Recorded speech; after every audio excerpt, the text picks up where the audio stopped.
Hello, and welcome to this month's edition of What's Jessica Reading Now? I am Jessica, a library clerk here at the Macedon Public Library, also a self-proclaimed bibliophile who pretty much likes to do nothing so much as reading. So I'm here to tell you what I've been reading and my recommendations for the month. This month, I don't know why I decided to go on a very survivalist route.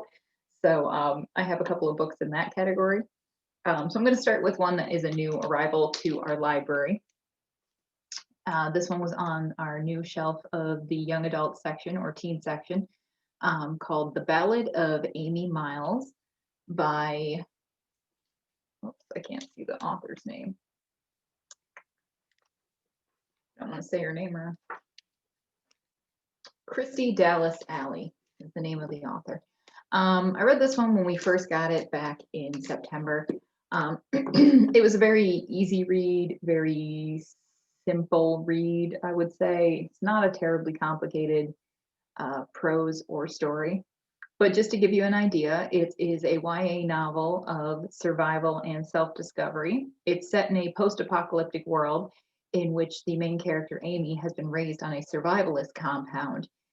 Some kind of epidemic has gone through, leaving the vast majority of women infertile. So women who are capable of having children are a sort of prized commodity. At this point, the government's sort of taken over most of that, but since Amy lives on this compound with her family, she knows of it, but she's grown up separate from that. And she's raised by her grandparents and her childless aunts and uncles. And then one day when her grandparents bring home a strange man, she realizes that her fate, as they see it, is not something she is willing or wants to face. So with the help of one of her aunts, she leaves the compound to try and track down her mother, who left shortly. Can't remember if it's shortly after having her, a couple of years after having her, but when she was very young. So she goes on this journey and discovers other people, other ways of living, things that she wasn't exposed to in this sort of very, in this book, it's a very religious-based survivalist compound. So, so it's a book of self-discovery set against the backdrop of a post-apocalyptic world. So basically, like, I've got some notes here, sorry. So it does give you that idea of hope despite the way you were raised or the world around you, that you can still find those moments of the authentic self. You can still live the life that you choose. So it was a decent read. Like I said, it was very quick because it was pretty simplistic. So it wasn't hard. I could kind of tell where it was going from the beginning, but that was fun. So this is one of our new books. If you're interested, The Ballad of Amy Miles by Christy Dallas Alley. The next book I read, I actually read this last year, shortly after I started working at the library. It is called If You Find Me by Emily Murdoch. This is also a book that has to do with a young teenage girl who's kind of set in a survival situation, but this book more focuses on the fallout of trauma. So it's not a post-apocalyptic setting. It's not some world-ending situation. The main character, 15-year-old Carrie, lives in a camper in the middle of the woods with taking care of her younger sister, who's 5 years old. They have no running water, no heat. Their mother is not great. She is a drinker and a drug addict, and she infrequently comes to take care of her children.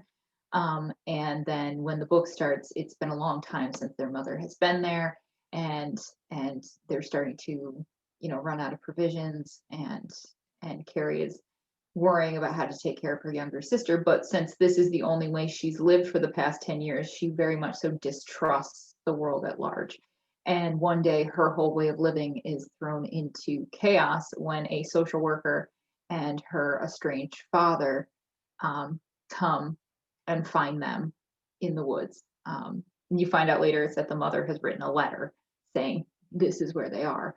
But what's most interesting about this book is that, like I said, it's mostly about the fallout of trauma.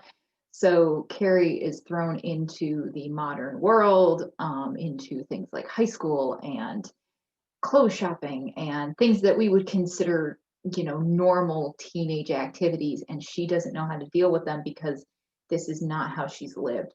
She's also very suspicious of the people taking care of her father and his wife, and her teenage daughter, because she doesn't know how to interact with people and she's been taught to be very suspicious of this. So she has to deal with this new incoming information that her mother actually kidnapped her 10 years ago and told her falsehoods about her father. And it's it's not an easy read, but it is worth reading because it really highlights the effects of trauma, the effects of abandonment and abuse, and how that has lasting effects, particularly on children. It also helps give an understanding of why traumatized children might react in a way that seems counterintuitive. They might not be able to accept safety or comfort. They might even act out against the people trying to help them, because they're coming from a place of fear and mistrust. So I'm very glad I read this book. I got a lot from it, but it wasn't an easy read. So this is one on our shelves here at Macedon called If You Find Me by Emily Murdoch.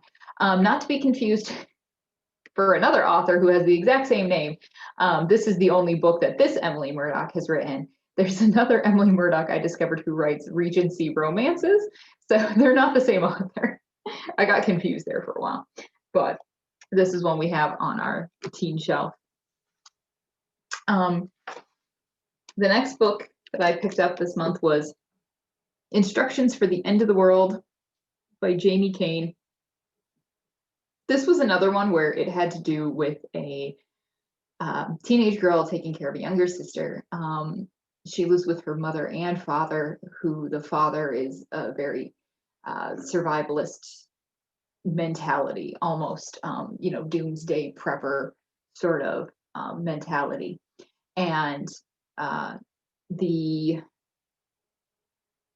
main character, Nicole, is tasked with taking care of her younger sister and kind of holding down the fort when her mother leaves because she can no longer handle this lifestyle, and the dad leaves to find the mom. And so again, it's this teenage girl tasked not only with the caretaking of her younger sibling, but the very survival of her younger sibling when the things like food starts running out, and where they live there's wildfires that are encroaching, so she has to make some decisions about what to do. And again, that theme of when you've been raised to distrust the help of others, and that reclaiming of self, and recognizing that there are people out there that you can trust, but also it's okay to ask for help. This is a book that's actually told in, I think, 3 different perspectives. So this one was a little more hopeful, had a little bit more of a positive spin on things. Again, another easy read. So I'd recommend this one. This one, again, you gotta stick around. It's here at Macedon. Instructions for the End of the World by Jamie Kane. The last book that I had in this sort of theme that I had for a recommendation is more of a classic. You probably either have heard this or maybe even read it, Night. And I'm realizing right now I'm not entirely sure how to pronounce his name. Eli Wiesel. Feel terrible now, but Wiesel. I'm gonna go with Wiesel. This is a classic, tale of survival This is a autobiographical tale of survival set during the concentration camps of World War II. The reason I decided to re-examine this book is, given the situation that we're in right now, it was a bit of a helpful reminder to not only see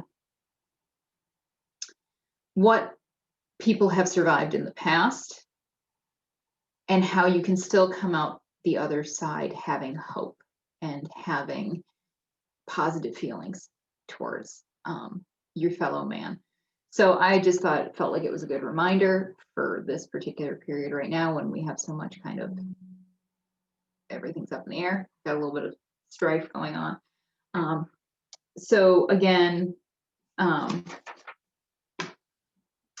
this is considered basically a classic masterpiece. I have down here the autobiographical masterpiece of a candid and horrific account of survival as a teenager in the Nazi death camps. More than just a litany of daily horrors and rampant sadism, Knight explores the philosophical questions implicit in any serious consideration of what the Holocaust was, its legacy, and its meaning for humanity. So almost counterintuitive, but I think there is some merit to examining the worst of our human history that can help put things in perspective, or even change your perspective and sort of reframe what we're living through right now, and that the fact that the human spirit is so resilient, and that there is still hope to be found, and there is still positive things to be found in humanity, even during our darkest times. So I would definitely recommend Night by Eli Wiesel. I believe this one is actually not in the teen section, although I think we have a copy in the teen section. This was actually in the biography section. Or maybe we don't have one in the teen section, but it's often required reading in high school, so that's why I picked this one up. But if you would like any of those books that I recommended today, all of them are available at the Macedon Public Library. We're currently open for grab and go services, meaning if you either put items on hold through your online account, or if you give us a call, we will check them out to you and place them in our grab and go shed just outside of our doors during regular library hours, and you can just pick them up and be on your way. And all returns can still be placed in our drop box 24 hours a day. But if you're looking for something to read that maybe gives you some insight into what we're currently going through, or maybe you just want something that gives you a little bit of framing for that, or you want to have a different perspective on maybe the human condition and how we endure trauma and extraordinary circumstances, then I would recommend any one of these books. Again, The Ballad of Amy Miles, If You Find Me, Instructions for the End of the World, and Night. So next month, I'm definitely going to have some more, I guess, maybe positive reviews or positive the books to review. We've just got a ton of new books in for our YA section. So I look forward to that. I hope you all have a happy and healthy holiday and a wonderful new year. And I will see you next month. Thank you for joining me. Bye.